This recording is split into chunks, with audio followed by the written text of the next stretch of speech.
Hi guys, Miss Goodwill here. I am on my front porch with my dog Bullet, who is going to be joining me for this reading session. Today I'm going to start reading the book Flush by Carl Hiaasen. Chapter 1. The deputy told me to empty my pockets. 2 quarters, a penny, a stick of gum, and a roll of grip tape for my skateboard. It was pitiful. Go on inside. He's waiting for you, the deputy said. My father was sitting alone at a bare metal table. He looked pretty good, all things considered. He wasn't even handcuffed. Happy Father's Day, I said. He stood up and gave me a hug. Thanks, Noah, he said. In the room there was another deputy, a broad, jowly bear standing next to the door that led to the jail cells. I guess his job was to make sure that I wasn't smuggling in a hacksaw to my father so that he could break out. It's good they let you keep your own clothes, I said to Dad. I figured they'd make you put on one of those dorky uniforms. I'm sure they will, sooner or later, he shrugged. You doing okay? How come Mom won't bail you out? I asked. Because it's important for me to be here right now. Important? How? She says you'll lose your job if you stay locked up. She's probably right, my dad admitted. He'd been driving a taxi for the past year and a half. Before that, he was a fishing guide. A good one, too, until the Coast Guard took away his captain's license. He said, Noah, it's not like I robbed a bank or something like that. I know, Dad.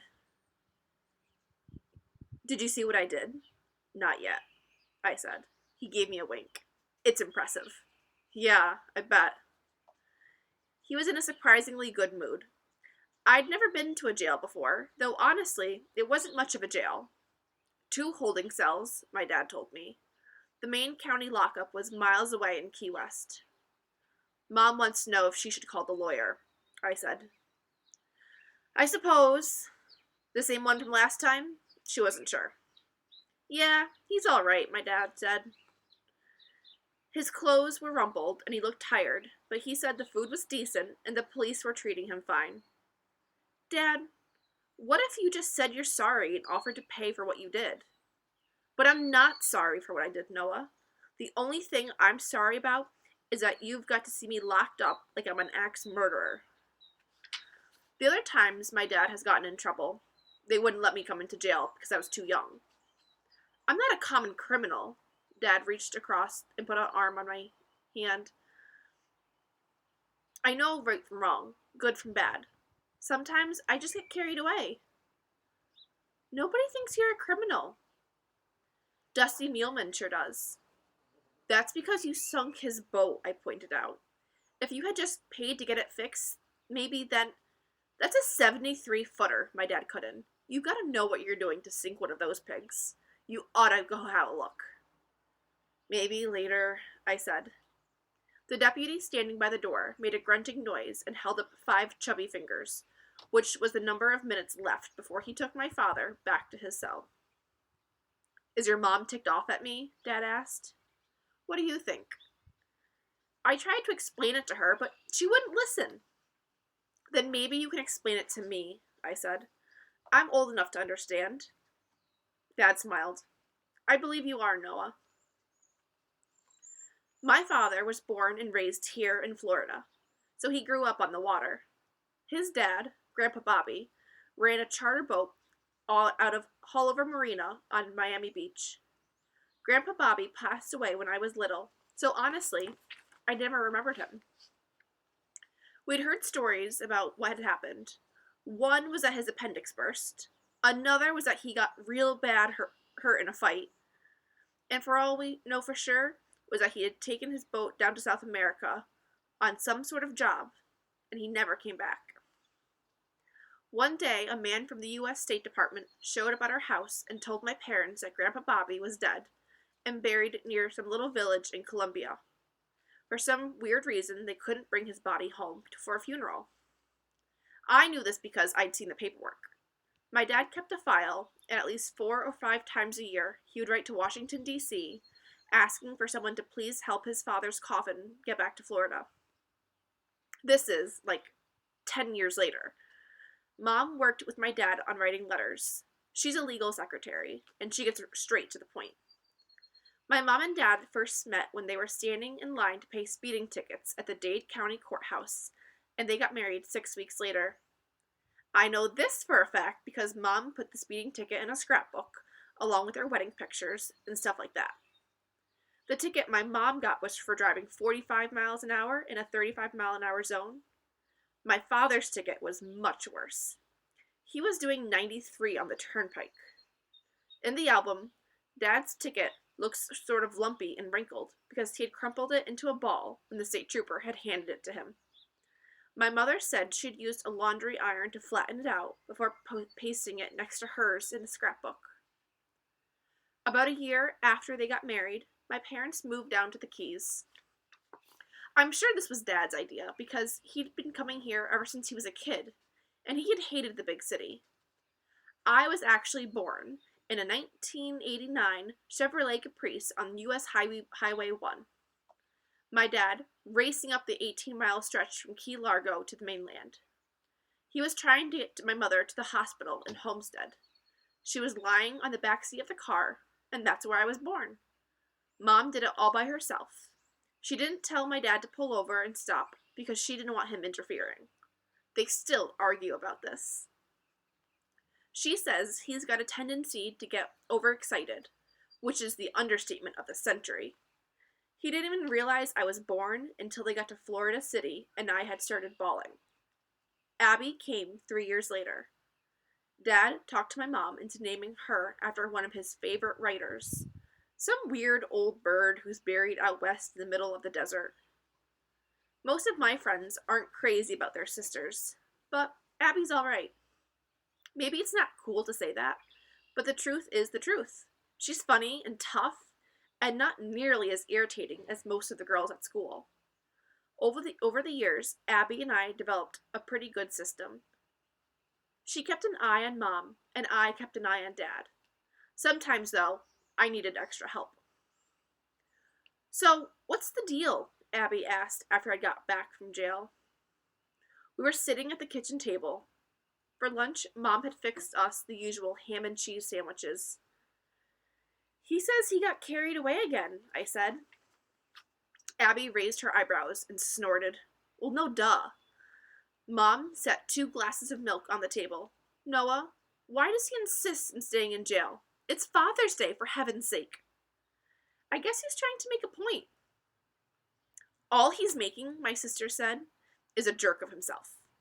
"Hush, Abby," Mom told her. "He said it's okay to call the lawyer," I added. "He's not pleading guilty?" Abby asked. "How can he not plead guilty? He did it, didn't he?" "It's still smart to have an attorney," my mother said. She seemed much calmer now.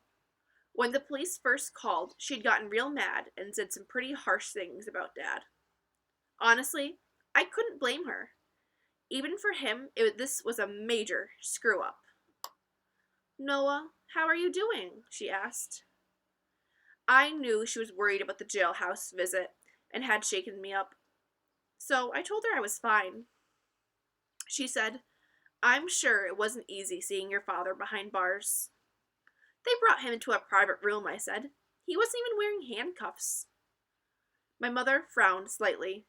"Still, it's not a happy picture." Abby said, "Maybe he autoplayed insanity." Mom ignored her. "Your father has many good qualities," she said to me. "But he's not the most stable role model for a young man like yourself. He'd be the first to admit it, Noah." Whenever I get this speech, I listen patiently and don't say a word. She won't come right out and say so, but Mom worries that I am too much like my dad. "Drink your milk," she said. She went to the den to call our lawyer, a man named Mr. Shine. As soon as we were alone, Abby reached over and twisted the hair on my arm. "Tell me everything," she said. "Not now." I jerked my head toward the doorway. "Not with Mom around." Abby said, "It's all right. She's on the phone." I shook my head firmly and took a bite of my sandwich. "Noah, are you holding out on me?" my sister asked. Finish your lunch, I said. Then we'll go for a ride. The Coral Queen had gone down, stern first, in 12 feet of water. Her hull had settled on the marly bottom at a slight angle with the bow aiming upward. She was a big one, too. Even at high tide, the top 2 decks were above the waterline. It was like a big, ugly apartment building had fallen out of the sky and landed in the basin. Abby hopped off my handlebars and walked to the water's edge. She planted her hands on her hips and stared at the crime scene. "Whoa," she said. "He really did it this time." "It's bad," I agreed. The Coral Queen was one of those gambling boats where the passengers lined up to play blackjacks and electric poker and to stuff their face on the all-you-can-eat buffet. It didn't sound like a ton of fun to me, but the Coral Queen was packed to the rafters every night. There was one major difference between Dusty Muleman's operation and the gambling cruises up in Miami. The Coral Queen didn't actually go anywhere. That's one reason it was so popular. By Florida law, gambling boats are supposed to travel at least 3 miles offshore, beyond the state boundaries, before anyone is allowed to start betting. Rough weather is real bad for business because lots of customers get seasick. As soon as they start throwing up, they quit spending money. According to my father, Dusty Muleman's dream was to open a gambling boat that never left the calm and safety of its harbor.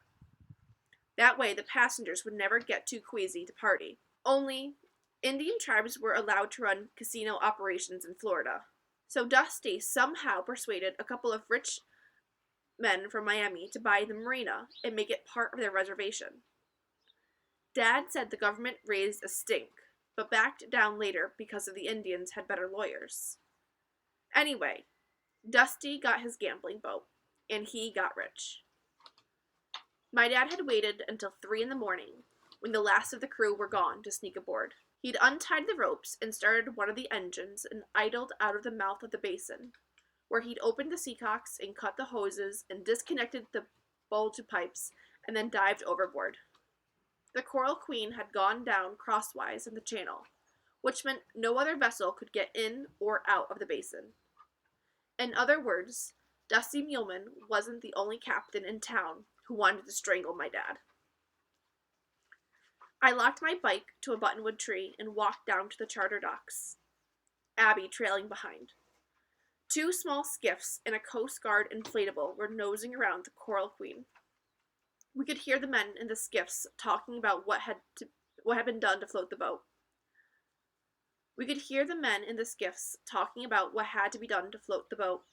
It was a major project. "He's lost his marbles," Abby muttered. "Who? Dad? No way," I said. "Then why'd he do it?" "Because Dusty Muleman had been dumping his holding tank into the water," I said. "Yuck," Abby grimaced. "From the toilets?" "Yep. In the middle of the night when there's nobody around." "That's so gross." "And totally illegal," I said. "He only does it to save money." According to my father, Dusty Muleman was such a pathetic cheapskate, he wouldn't pay to have the Coral Queen's sewage hauled away. Instead, the crew had standing orders to flush the waste into the basin, which was already murky. The tide later carried most of the filth out to the open water. "But why didn't Dad just call the Coast Guard?" my sister asked. "Wouldn't that have been the grown-up thing to do?" "He told me he tried. He said he called everybody he could think of, but they could never catch Dusty in the act," I said. "Dad thinks someone's tipping him off." "Oh, please," Abby groaned. Now she was starting to annoy me. "When the wind and the current are right, the poop from the gambling boats float out of the basin and down the shoreline," I said. "Straight to Thunder Beach." Abby made a pukey face. "Ugh! So that's why they close the park sometimes. You know how many kids go swimming there? What Dusty's doing could make you really sick at both ends. Hospital sick. So it's not only disgusting, it's dangerous." "Yeah, but I didn't say it was right, Abby." what Dad did. I'm only telling you why. My father hadn't even tried to get away. After swimming back to the dock, he'd sat down in a folding chair, opened a can of root beer, and watched the Coral Queen go down. He was still there at dawn, sleeping, when the police arrived. So now what? Abby asked. A dark bluish silk surrounded the boat, and the men in the Coast Guard inflatable were laying out yellow floating bumpers to keep the oil and grease from spreading. By sinking the Coral Queen, my father himself had managed to make quite a mess. I said, Dad asked me to help him. Abby made a face. Help him what? Break out of jail? Get serious. Then what, Noah? Tell me. I knew she wasn't going to like it. He wants me to help him nail Dusty Muleman, I said. A long silence followed, so I figured Abby was thinking up something snarky to say. But it turns out she wasn't. I didn't give Dad an answer yet, I said. I already know your answer, said my sister. His heart is in the right place, Abby. It really is. It's not his heart I'm worried about. It's his brain, she said. You better be careful, Noah. Are you going to tell Mom? I haven't decided. She gave me a sideways look that told me she probably wouldn't. Like I said, my sister's all right. So tomorrow I will read chapter 2 for you guys. Thanks.